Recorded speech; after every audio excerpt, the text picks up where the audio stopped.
It's time to turn the tides, Syl said. Using his sole weapon, the book was brought out, and Syl changed to abilities he thought were useful in dealing with these. After that, he started to clone himself again, duplicating his body, his abilities, and his power, making several of himself. More and more pods were being shot out of the sky, but Syl would deal with them as much as he could, and eventually, it looked like there were now 100 more Syls. However, Syl didn't stop there.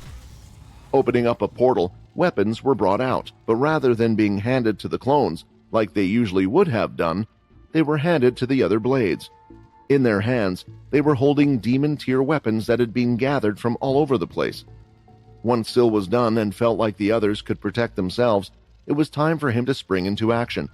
It was almost a one-sided massacre, as each of the Syls was stronger than the 4-spiked Dalki, even if they had abilities. If they had the power of wind, the clone Syl could produce a stronger version of the same thing, and with the super speed and strength, as well as all the power from the nest crystals Syl had obtained over time, he could take on the Dalki hand to hand.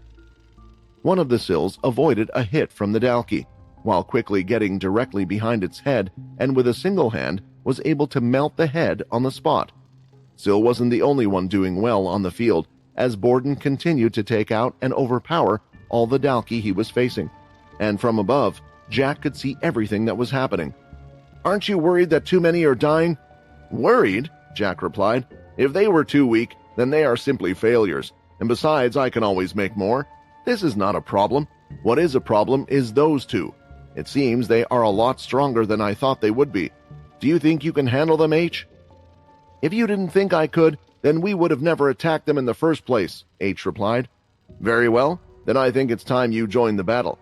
Get rid of them, but don't kill Syl, I need him," Jack stated. With that, H started to walk off, as he was ready to descend. The simulation continued, and all of them were able to continue to watch the fight. It was amazing as they were able to walk through the field as if they were really there, but it also made the sadness hit just that much more. They could see everything in detail, the worried look on the people's faces, the frightened voices as they called for help and shouted out for the others' names.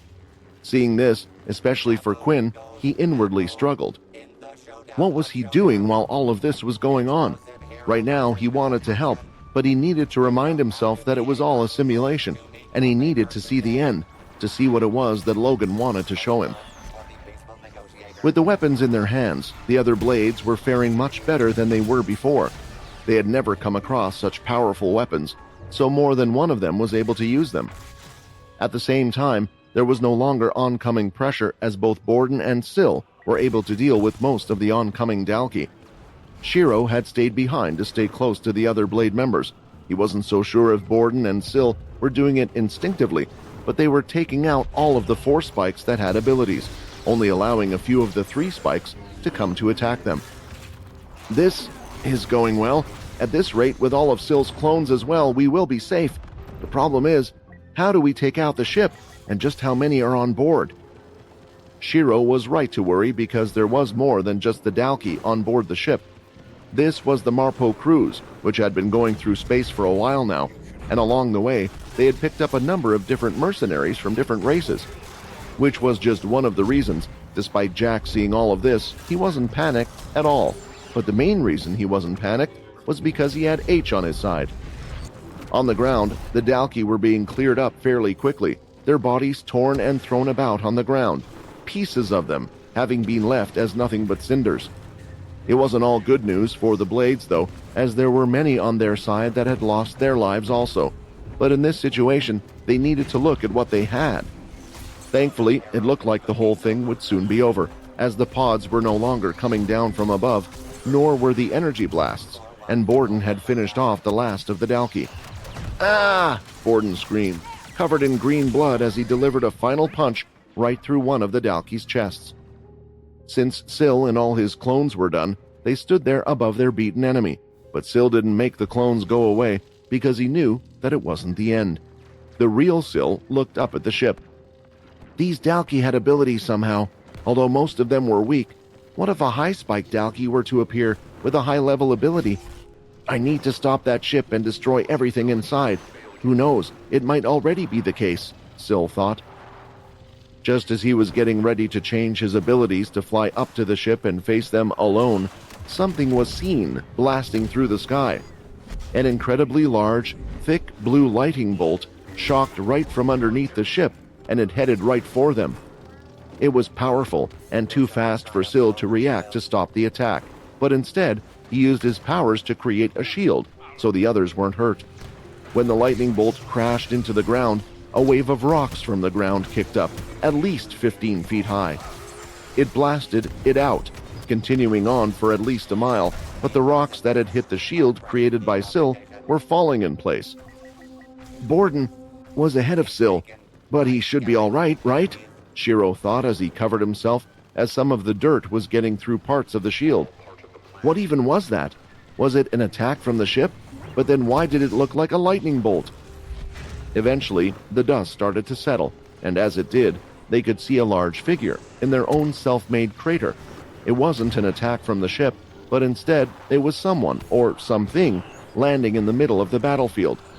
Is that a Dalki? Shiro thought as he saw the outward appearance of it. It was slightly larger than a regular Dalki, and its body shape was a bit different. Usually, Dalkis were these masses of muscle covered in dark scales from head to toe. This one, although larger, was shaped slightly more like a human.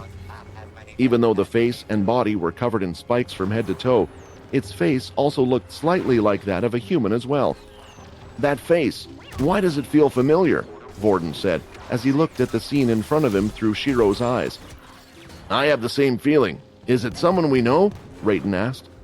Although Shiro was interested in why the two thought this Dalki looked familiar, he was much more concerned about something else instead.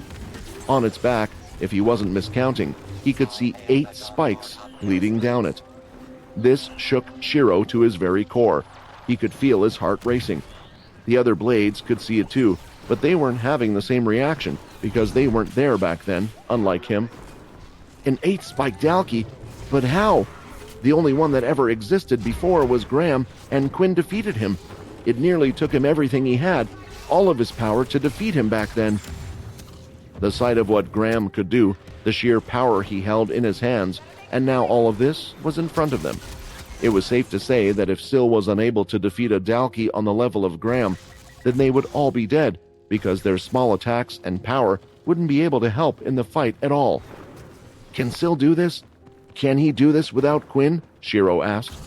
It was quite clear why they were so confident now, why they were happy to battle out of space. Syl has had 1,000 years to grow since then, Borden almost shouted. Do you really think he wouldn't be able to handle an 8-spike after all that time? If anything, the fact that it's been that long, and the highest spike Dalki they have is an 8-spike, shows that we don't have to worry. Borden was shouting, because he didn't like the fact that Shiro was doubting Syl, not at a time like this. I think you're forgetting something, Rayton added, being the voice of reason for once. That is not just an 8-spike Dalki. We saw how it came here, from the sky in a bolt of lightning. That was most likely an ability, and if you ask me, it looked pretty strong. Borden didn't say anything else. They knew that the lighting ability was one of the strongest. It was why the blades used it most of the time, including Syl. And for that ability to be on an 8-spike Dalki, it was a scary thought. Syl could now see the Dalki as well, and just like his brothers, when he saw the figure and looked at its face, deep into its eyes it was familiar for some reason. Why do you seem so familiar? Syl asked. When he did, the Dalki looked directly into his eyes and the scales started to peel away from its face. Up above, in the Marpo crews watching this all, there was unstoppable laughter coming from Jack. The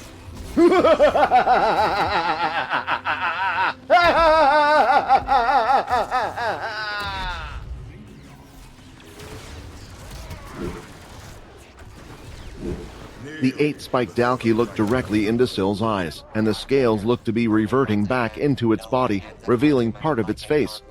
There was light skin, and blue eyes could now be seen. It was strange, to say the least, because this isn't something that Dalki were capable of. The only one that could do something like this was Borden, and they never really had figured out the reason why he was different, compared to the others. Now that the full face could be seen, they understood why it was familiar.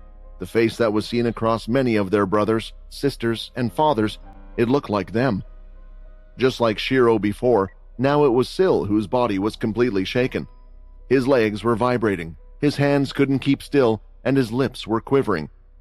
How can this be possible? No, it can't be. It's impossible to be him. I killed him not just once, but killed him twice, even with the use of the second chance skill. I destroyed his head.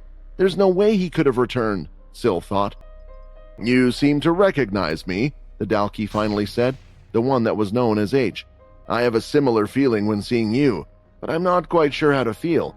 Is it anger, happiness, or pain? This feeling is annoying. Whether this was Hilston or not, it didn't seem to quite be him, but Syl had to make sure, which was why he shouted out his name. Hilston, are you still alive? Syl asked. The rest of his clones were ready to move in at any second. My name is not Hilston, I am H. H, the Dalki replied. It was a confusing matter for Syl, and although he felt like he should attack, he was being cautious. His whole body was reacting to who this person could be, and there was a certain individual who was loving every second of this. Ha ha ha! Look at that! You were once so powerful, and now the Blade family can't even move. It truly is a shame that someone so great was able to be killed by someone like you. Jack continued to laugh as he thought back about everything he went through. Everything to create the being known as H. After Jack had his whole faction practically wiped out by the Blade family, he was more than obsessed with revenge on them. But not just them, in particular on Hilston Blade himself, who had destroyed everything Jack had built up in an instant. His whole life was destroyed and ruined because of these people, and it had become Jack's goal to get rid of them and Hilston. The thing was, due to certain circumstances, he was trapped, and it was only later that he learned that Hilston had already been killed, and it was by another Blade no less.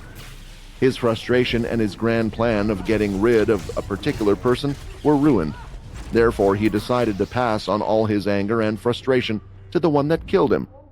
It was still a Blade in his mind, and still someone that deserved to be punished. Of course, during his journey he had met Jim and a few others as well. He had learned there were quite a few amazing things that he could do with his power. The group hadn't always stayed far from Earth. In fact, it was opposite. They wanted to stay in the loop of what was happening and find out everything they could. While Jim was gathering data and heading to certain places where Richard Eno used to be, there was information that Jim felt he could use, and he certainly had found some.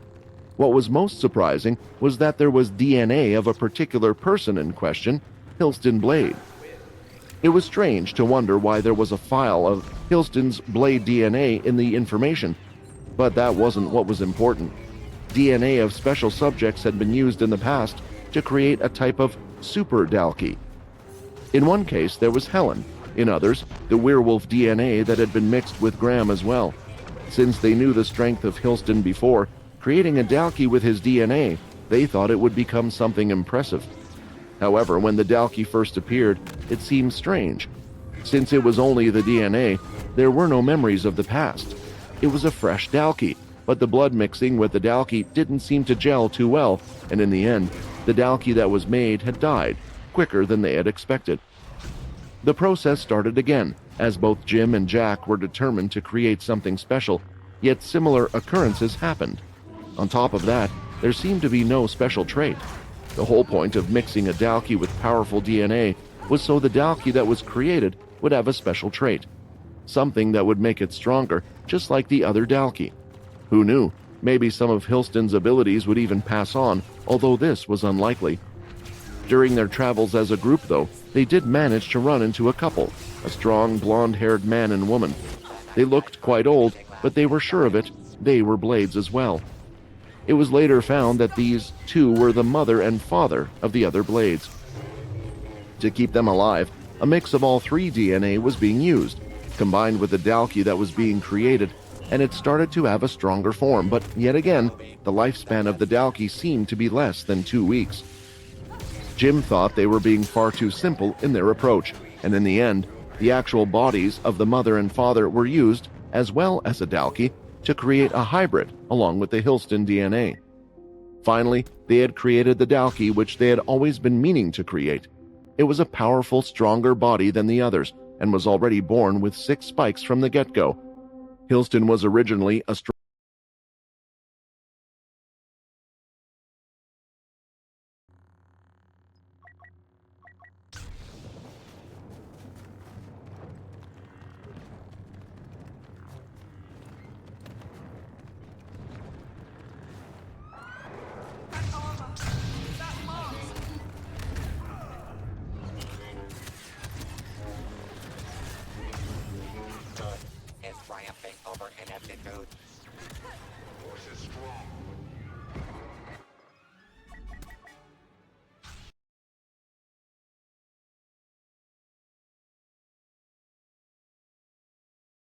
Strong human being who had a strong sense of ki, and there was this strange madness to him that made him powerful. On top of that, there was even more to H. Jack had the blade power with him and placed it inside the Dalki, and just like the blades, H could also copy powers. During his journey and search for the blade, he had come across one more that was powerful and for some reason traveling on its own, a younger blade named Pi. It was a good test for H to go up against, and there was a clear winner in the end. Although Pi was not wasted, Jack took his ability from him before his death as well. The thing was, when taking the ability, Jack noticed something, that the ability, although feeling similar in his stomach to the others, was slightly different. When going next to H, he could feel the energy that was inside him, almost calling out to that which was in H, as if the two wanted to join. What Jack didn't know was that the ability of Pi was different, because in the history of the Blade family, when Pi and his sister Vicky joined hands, they could use their ability together, allowing them to hold 6 abilities. Listening to the power inside him, Jack had given this power to H, and now, just like the two, H was not only a powerful and strong Dalki that was different compared to the others, he was one that had the power of the blades and the ability to hold 6 abilities. "This is over," Jack said, looking at the screen in front of him of the situation down below. Syl continued to look at the Dalki. He was unsure whether this was Hilston or not, whether he had somehow survived and had been turned by Jack or some other force, but nonetheless it made him cautious.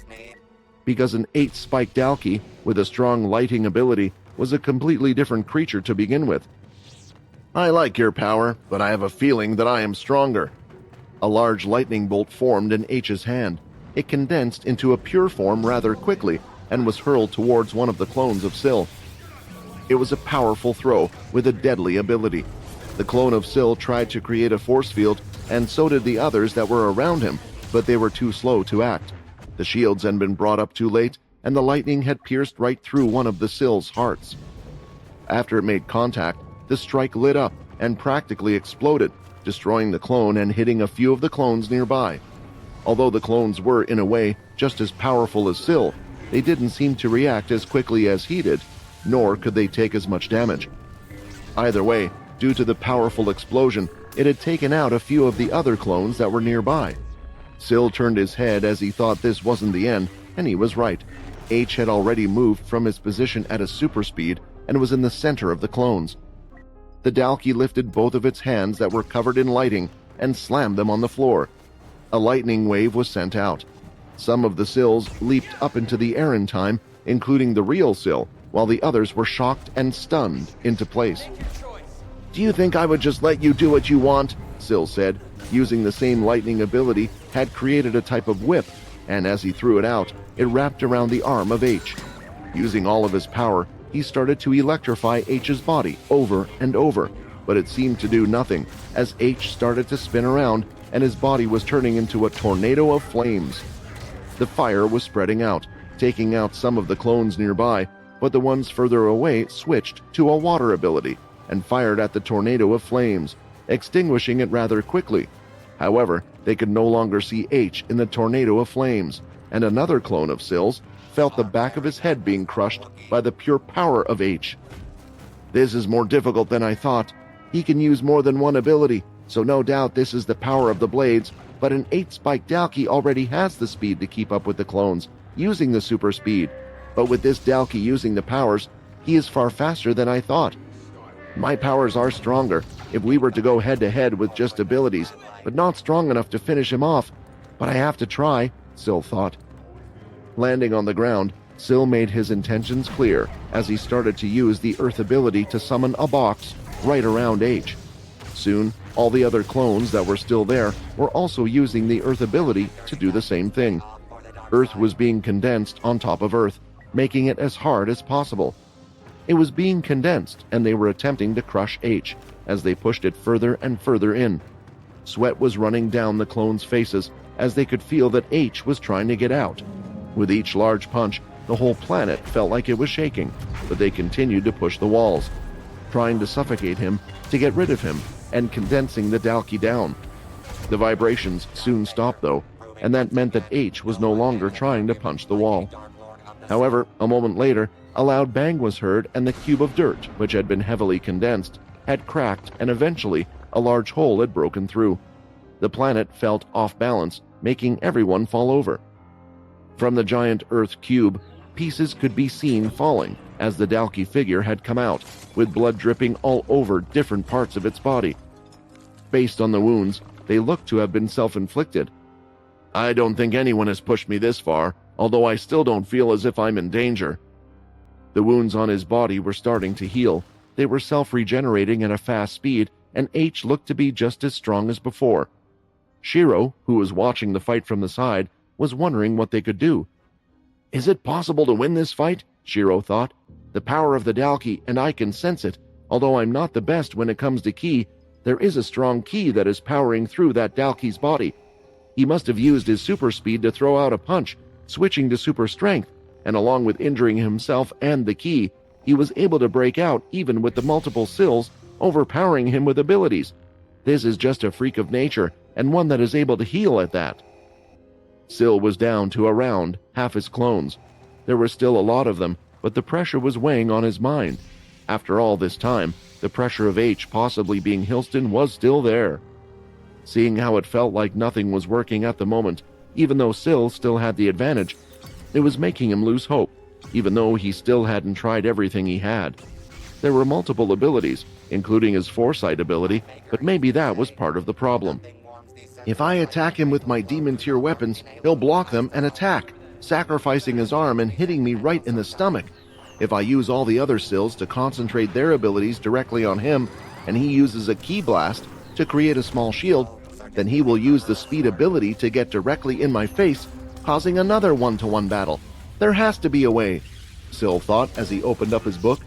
He was changing abilities while using his foresight ability, going through all the motions of what he could do to win this battle. With each ability, he was going over a different strategy and seeing what would work. From what he had seen so far with the foresight ability, the problem was so far that Sill would lose the fight if he himself got close in a physical battle. "For now, I'm going to have to buy time." Opening up a portal, Sill allowed the remainder of his clones to now use the weapons the other blades were using so far. Using the super speed ability and the demon tier weapon at the same time, they would try to buy time. If they hurt H too much, then it would only make him stronger. A battle was occurring of explosions and H going all over the place, using his raw power as he punched, kicked, and did all sorts, while the real Sill's eyes were slightly hollow, looking through his book of abilities. "Not that one. That one won't work as well. There has to be a way to beat him." Sill was focused, looking at the after images of what he could do, and in a way was ignoring what was happening in the real battle around him, to the point where he didn't realize that H had decided to go for him rather than continue dealing with the clones. There were a few large wounds on his body, making him just move faster, and Sill was standing there still trying to find a way, but there was one that stood in the way as he came from the side and grabbed right onto H's arm, stopping him in his tracks. "It took me a while to get used to your timing, but I managed to do it," Borden said with a smile, holding the arm. His whole body was shaking as he was using every muscle fiber he had.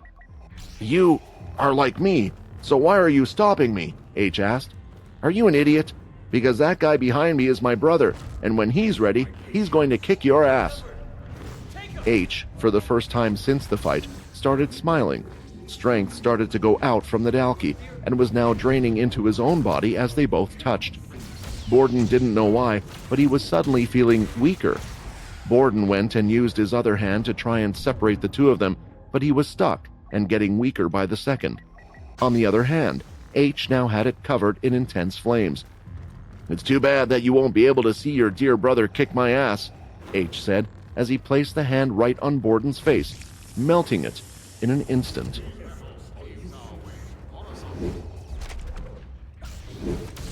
The others watching the simulation were standing behind Quinn. They could see both of his hands shaking, and not a single one of them dared to say a word, nor did they approach him. While on Earth, and most of the time Quinn was with the others, he he would be in a constant state of control. He was always suppressing his energy so it was unable to leak out, so others not on the planet, those nearby, and of course, the Celestials as well, wouldn't know about him and would not know where he was. But this time, with what he could see, he couldn't help it, and it broke through for a second. Borden, this is how you meet your end? Quinn thought. It was disgraceful. To die in battle against an enemy that he perhaps knew nothing about. Jack Truedream was an enemy that was created due to him obtaining the shadow, due to his mess with Aaron trying to hide her and the Blade family. Borden had been with the group a number of times. He had helped Quinn out on Blade Island, perhaps even saved his life, and helped the others fight Aaron when she had her own memories changed. More than that, there were countless times when Borden would refer to Quinn as his brother, because after the small scuffle they had, he really felt like they were brothers. The connection they had and all the journeys they had been through together made it feel like so. After waking up, Quinn had never gone to the Blade ship. He had been far too busy, involved with other things, and he hadn't had the chance to meet Borden either. Yet, here he was, now witnessing his end. All of it was very painful for Quinn, too painful for him to bear, so he paused the simulation, and just like that, everything had frozen. After a few minutes, he was starting to regain his composure slightly and walked up to where Borden was. His face was already slightly melted, at least the top half anyway, but even then, in his last moments, there was a smile on his face. How? In a situation like this, can you be so happy? How can you be so positive? Quinn thought. There was no need to play the simulation. Quinn knew there was no coming back from it, even for a Dalki. Getting one's head melted like so, his arms limp, it was the end. As long as I am alive, I will continue to remember your face, and I promise that I will tell everyone what you have done. When saying these words, Quinn was reminded of the reporter AJ, who had asked to follow Quinn. He wanted to record the current moments, the past moments, and more, and place it all in a book. Once his story was done, he was going to spread everything. Quinn had put a mental note to make sure to sit down with AJ, and if the book was ever to come out, the details of everything that Borden did would be remembered.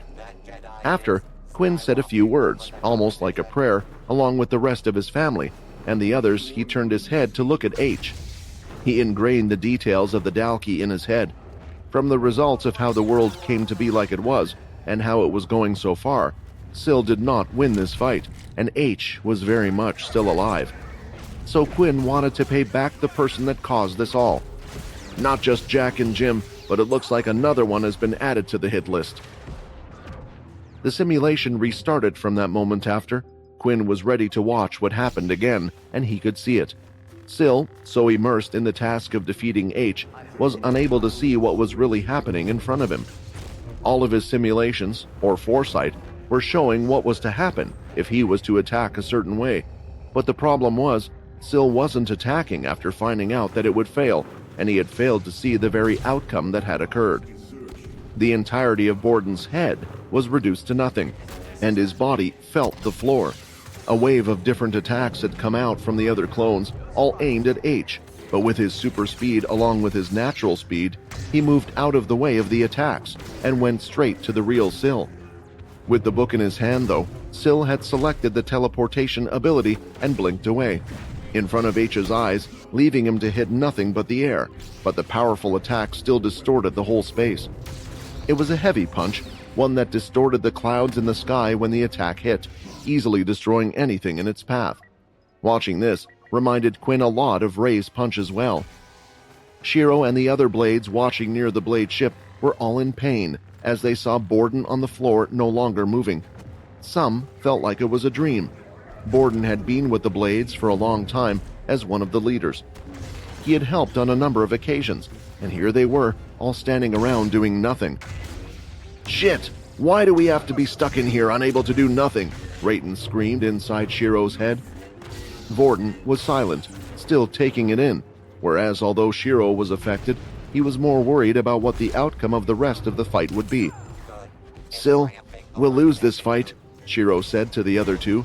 "What do you mean?" Rayton replied back angrily. "Although Syl hasn't damaged the other one, I still think the fight is fairly even. They can't hurt each other. Syl will find a way." Rayton and Borden both had an idea of what Syl was doing with the book. Based on the enemy they could see in front of them, Sil was coming up with the best way to beat him. After all, there was a difference between H and Sil, even if both of them could use the same amount of abilities. Sil could change his abilities and counter the ones H currently had. Just like then with the super speed, Sil could continuously teleport out of the way. Water beat fire, earth against lighting, and so on. So why was Shiro saying Sil would lose? Do you not remember what Sil said to us before this mess started? He whispered in our ear that if he ever thought the situation was too tough, that he would make sure that we were all okay. I think you're right. If Sil was to fight with all his power and continue to fight, there would be a way. But from the beginning, he has been protecting us from the blasts from the ship above and has been fighting against the Dalki before. Even if he has a lot of MC cells, he doesn't have an unlimited amount. Based on his words, what do you think he meant by that? Shiro asked.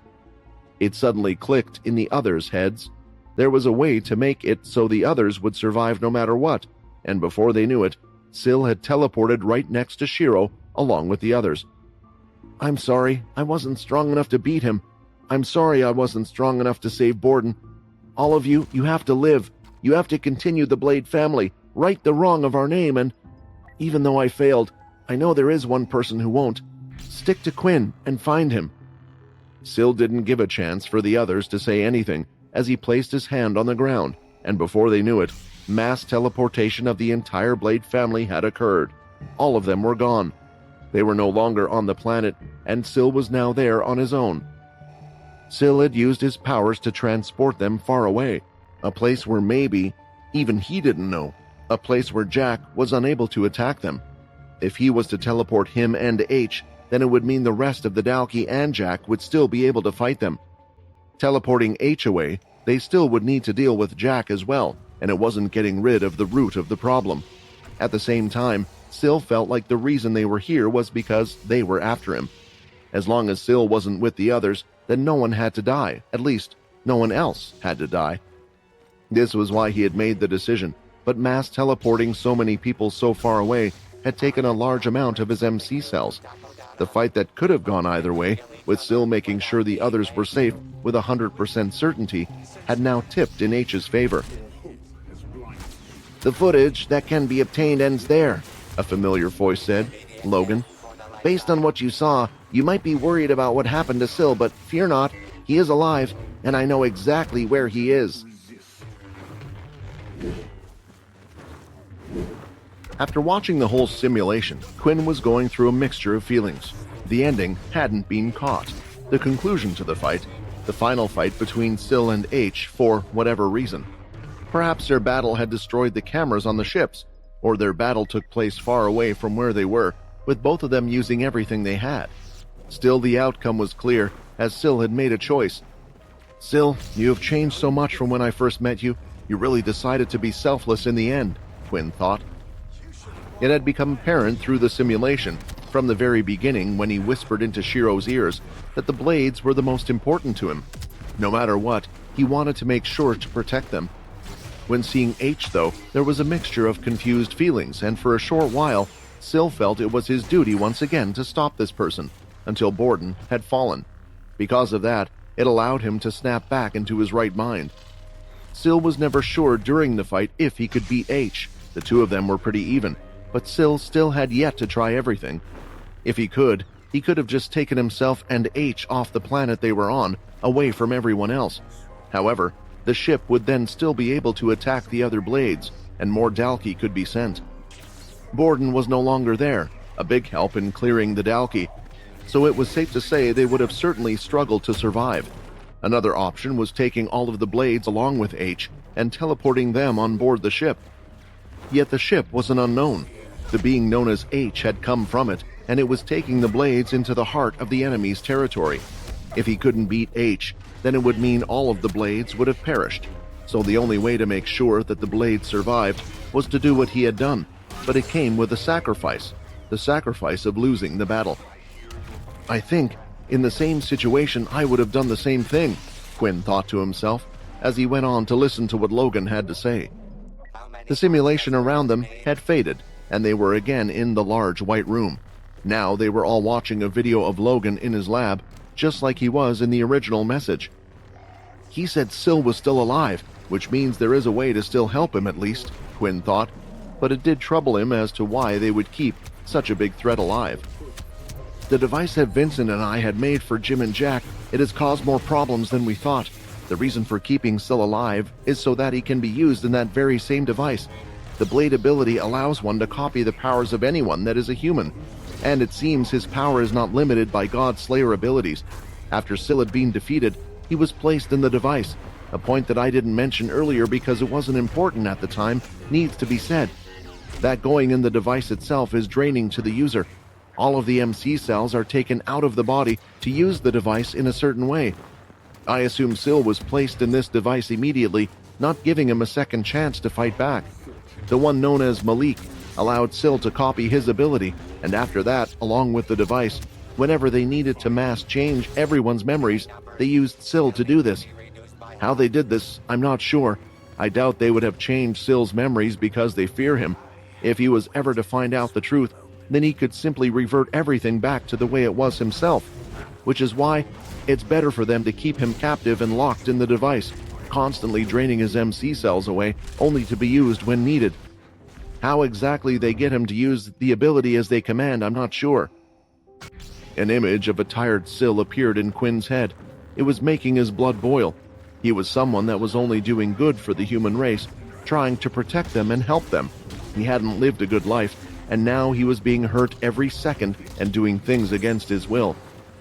However, I do know where he currently is. I have gathered this information, and what you are about to hear may surprise you. At the moment, between Jack and Jim, they run 10 Marpo cruises.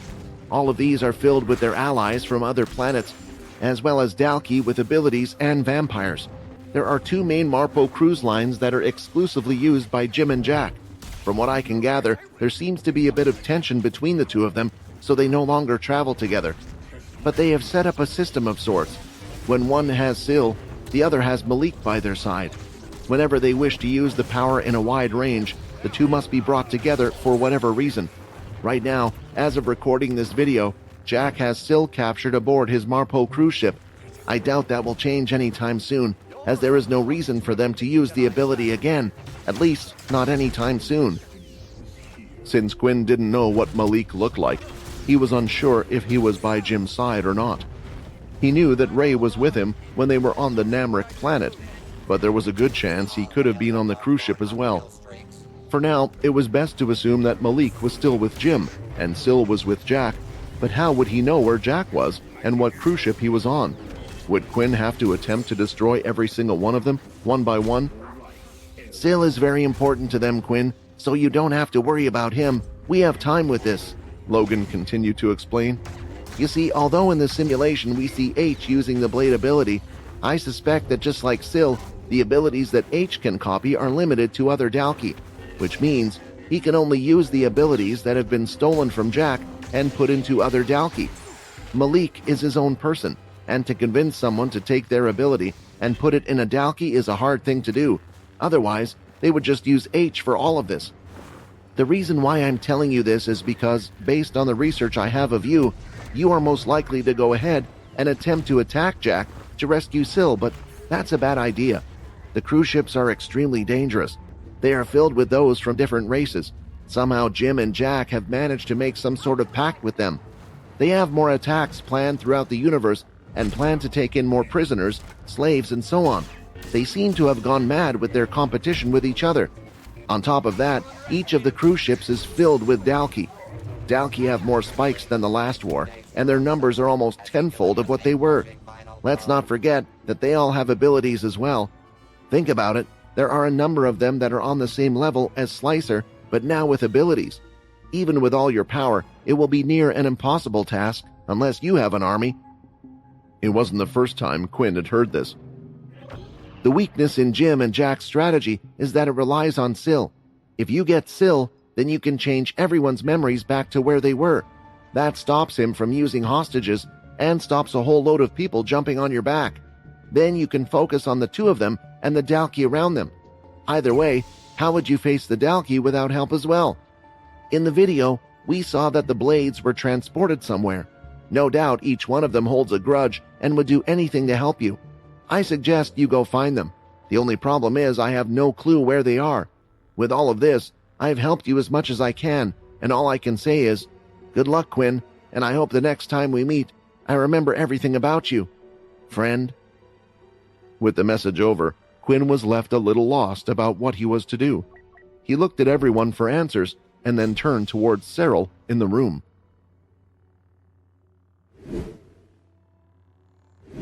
All of the messages that Master Logan wished to give you have now been received, Cyril said with a polite bow. Logan has also prepared a spaceship for your travels, stationed towards the back. It is fitted with an anti-tracker, which will allow you to leave the atmosphere without appearing on Earth's radar. It is stocked up with what you need for a long journey, and it's safe to say that Logan wishes you luck. They were in a large facility that had food for vampires, humans, and more, and they could certainly survive in the building for a while undetected, but if they did that, then what would that achieve? Hiding, staying safe? It was something that Quinn had done with his family for the last year or so, and in the end, they had been caught, and living a life like this. It was not one that he wanted to live. Everyone, let's rest up for the day. Eat your fill, let's get a good night's sleep while I figure out what we can do, Quinn said. Everyone had gone through a lot, and watching the simulation alone, being in the middle of the fight as if they were there was a lot for all of them to take in. On top of that, they had a kid that wasn't even a year old yet, so he needed to be careful that not everyone was worn out. Eventually, leaving the simulation room, Layla was preparing some food for the kids. Although they could live off just juice boxes made with blood, at times it was also nice for them to eat meat that was cooked quite rare. As usual, while Minnie and Galen were waiting, they were playing their own set of games with each other. As they chased and hid from each other, and in the large house, there was plenty of room for them to explore. As long as they didn't leave the building, Quinn was fine with them doing what they wanted. That left Russ, Cyril, and Quinn sitting on the sofa. Each one of them was sitting away from the other, on a sofa that would fit perhaps 7 or 8 people. It was a room full of people that knew each other but didn't really know each other, so they felt uncomfortable being so close. The Dalki, they look to be quite strong in that simulation, Russ finally said. I thought that their strength was exaggerated, but it appears that's not the case. I know Logan wants you to find the Blades, and maybe they can help you wage a war against Jack and Jim. But do you think you're strong enough to beat H based on what you saw? Russ asked. It was a question that Quinn wondered himself. He had fought against Syl before, but he wasn't as strong or versatile as he was now. The Shadow had improved as well and had obtained the guns. On top of that, there was the latest reward he had obtained from the system, the new transformation he had yet to test out. This, though, would be fighting against basically Syl, but in a Dalki's body. I don't think that's the main problem, Quinn stated. In all my fights, I've always found a way to beat my opponent, and due to my skills, if I can't beat them then, I have a good escape. Quinn was thinking about the Shadow Link at that moment. The problem is the rest of them. From Logan's words, although there might not be those as strong as H, there are plenty that are nearly just as strong. H might have even gotten stronger compared to the simulation before. I thought about this a lot, but in the past, when I fought against Graham, I won. But if I was to go up against him, along with Slicer, One Horn, and the rest of the Five Spikes, I believe I would have lost. I think I understand what you're saying, Russ replied, which is why we need to find the Blades. But you have strong people by your side. Your wife, your daughter, this fish woman, and me are strong, right? Although at least I assume you are strong. Quinn actually wasn't sure if Cyril was strong or not. After turning her, he had never seen her new abilities or her strength, and it had been a while. Still thinking about it, he was not sure about their chances currently. Although Russ was strong, was it enough? There was Jim himself, Jack, Peter, Chris, H, and Ray to fight against. These at the moment were the biggest problems in his head that he could think of, without having to worry about the rest of the Dalki or the vampire originals. At the same time, although he had given Minnie a Godslayer item, he didn't want her to fight, but based on the situation for their survival, perhaps every person that Quinn could get on his side was needed. Sorry to interrupt your train of thought, Cyril quickly interrupted, but I would say I am quite strong. This caused both Russ and Quinn to lean from their seats. Although Russ said those words, he didn't really mean anything by it. He simply was just trying to cheer Quinn up in the current situation. Whether he liked it or not, at the moment Russ was on Quinn's side, and it looked and felt like it was the losing side, which he didn't like. As for Quinn, honestly, although he thought Cyril's sister was somewhat impressive with the trident, he felt like she was always lacking, so doubted that there was a big improvement just because she had now changed. Wait, but the system did state she was somewhat like a whole new race altogether. Cyril, in this facility, is there somewhere that we could see your skills? Quinn asked. Cyril nodded. There is a training room. It is quite well built and secure, as the Green family would often use it to test new weapons. A smile appeared on his face. All right, before dinner, let's head to the training room to see what you got, Quinn said. Russ also stood up, because he also wanted to see. At the moment, his life somewhat depended on the people around him, so it was best to see what they could do. I can maybe test out my new demon form as well. It would be best to know what it can do before using it in any type of fight. With a wave to Layla, informing them of what they were doing, they promised that they would be done by the time she had finished making dinner. She was also cooking for Russ and herself something more human, so there was a bit more prep. I hope they don't destroy the whole place, Layla thought, as she looked at both of her kids who were now exhausted after playing the whole day, lying on the floor breathing heavily. A while back, when the Blade family had been transported, all of them found themselves suddenly on a hard desert-like ground. They were twisting and turning their heads, as they were slightly confused. 1 second they were there, and the next they were in a new place, away from Syl and away from the others. Damn it, Syl! Vorden shouted at the top of his lungs, having taken over Shiro's body. How? How could he have done something like this? After a while, everyone soon realized what Syl had done.